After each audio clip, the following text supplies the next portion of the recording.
Working in collaboration professional life में अगर इसके बारे में बात करें तो इसका मतलब ये कि जब हम काम कर रहे हैं और हमें एक टीम प्लेयर, एक टीम मेंबर की तरह सोचना है और हम सबकी ही कहीं ना कहीं ये रिस्पॉन्सिबिलिटी भी है और ये कोशिश भी रहती है कि हम एक दूसरे के साथ यूनाइटेड होकर, कोलैबोरेट होकर काम करें। फिर वह कहीं हम दिक्कतों में फंसते हैं या कहीं प्रॉब्लम होती है या हम किसी की हेल्प कर सकते हैं, उनका सपोर्ट सिस्टम बन सकते हैं and at the same time हम उनसे भी कहीं ना कहीं वो गाइडेंस और सपोर्ट ले सकते हैं। ये जो थॉट प्रोसेस है कि मिलजुल कर काम करना है और अगेंस्ट काम नहीं करना है, इसी थॉट प्रोसेस को लेकर हम वर्किंग इन कोलैबोरेशन के बारे में आज इस वीडियो में बात करेंगे कि किस तरीके से हम इसको और बेहतर कर सकते हैं ताकि हमारी खुद की ग्रोथ, हमारी टीम की ग्रोथ या जिन लोगों के लिए हम काम करते हैं उनकी ग्रोथ भी बरकरार रहे। आइए।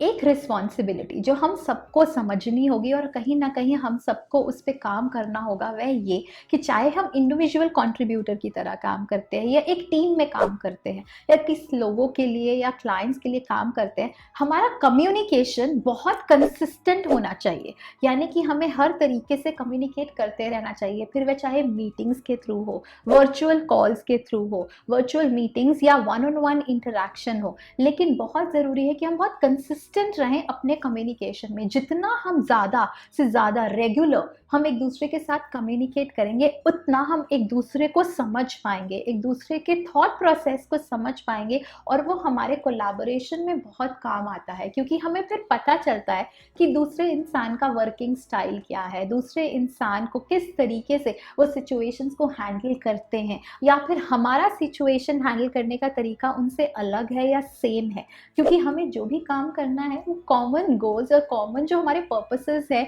या हमारे जो भी कोई हम किसी एम के लिए काम कर रहे हैं, वो कहीं ना कहीं हमारे विजन्स कहीं ना कहीं कॉमन है। तो हमें उस पे एक दूसरे से बात करते रहना है, कंसिस्टेंसी रखनी है कम्युनिकेशन में, जो हमें एक बहुत ही यूनाइटेड होके काम करने को हमें उसका उसका फायदा होगा। जब कोलैबोरेशन को हम इंकरेज करते हैं टीम के अंदर, एक टीम प्लेयर के अंदर, उस समय ये देखना कि अगर कोई दो इंसान के ओपिनियंस नहीं मिल रहे किसी बात को लेके या किसी प्रोजेक्ट में किसी सॉल्यूशन को लेके वो एग्री नहीं कर रहे, इसका मतलब ये नहीं है कि वो अगेंस्ट हैं एक दूसरे के। इसका मतलब ये भी हो सकता है कि ओके, उनके तरीके अलग है चीज़ों को हैंडल करने के, उनका सोचने का नज़रिया एक अलग है सॉल्यूशन ढूंढने का, उनके एक्सपीरियंसेस का। इसका मतलब ये नहीं है कि वो एक साथ मिलके काम नहीं कर सकते। Difference of opinion can coexist, that does not mean that they are against each other. It's just that they have to work towards कि किस तरीके से वो एक कॉमन पेज पे आए,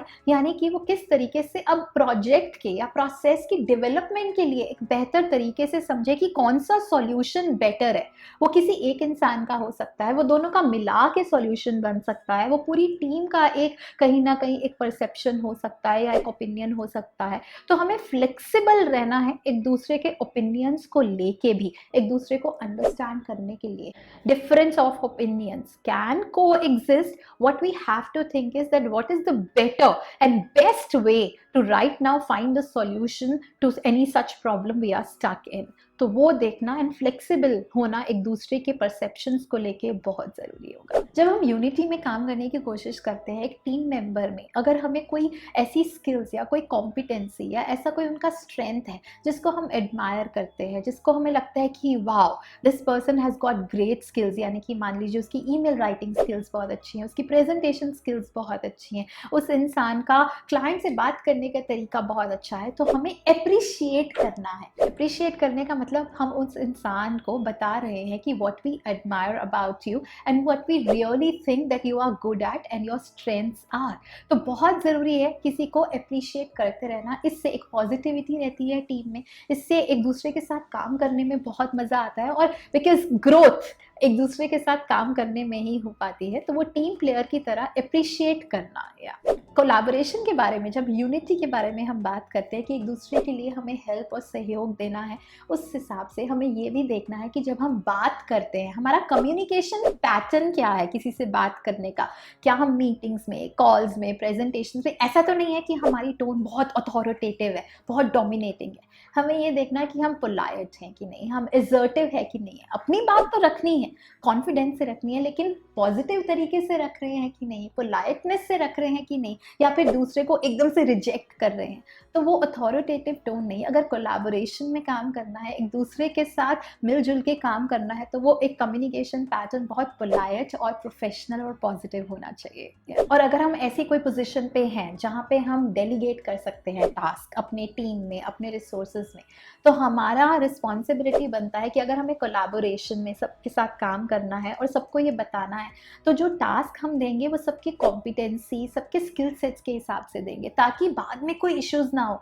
कि हमें ये काम दे दिया, ये तो अभी हमें आता ही नहीं था, या हमें उसको ये काम दे दिया। तो कॉन्फ्लिक्ट्स कहीं ना कहीं ना हो, उसको अवॉइड करने के लिए सबसे पहला स्टेप यही होता है कि हमें वो कोलैबोरेशन में काम करने के लिए सबके स्किल सेट्स को ऑब्जर्व करके, कॉम्पिटेंसीज को समझ के, बैंडविड्थ को अंडरस्टैंड करके हमें टास्क देना है, ताकि बहुत बहुत वेल कोऑर्डिनेटेड रहे, इन सिंक रहे, और बहुत ही सब एक दूसरे के साथ मिल के काम करें। तो बस आज इस वीडियो में वर्किंग इन कोलैबोरेशन को कैसे और इंकरेज कर सकते हैं, किस अप्रोच के साथ हम ऑफिस में एक कोलैबोरेशन में काम कर सकते हैं, फिर वह चाहे हमारे खुद के ही टीम है या हमारे एक्सटर्नल जिनके लिए काम करते हैं, तो वो एक जो ये एक अप्रोच है ये लाना, और एक थॉट प्रोसेस कोलैबोरेशन का लाना बहुत ज़रूरी है। तो इस वीडियो में आज मैंने इसीलिए आपसे बात की इस बारे में। होप ये आपको हेल्प करे। अगर आपके पास और कोई ऐसे जो आपको फैक्टर्स लगते हैं जो कोलैबोरेशन और यूनिटी को प्रमोट करता है टीम के अंदर और ऑफिस के अंदर, तो प्लीज़ कमेंट सेक्शन में लिखिएगा,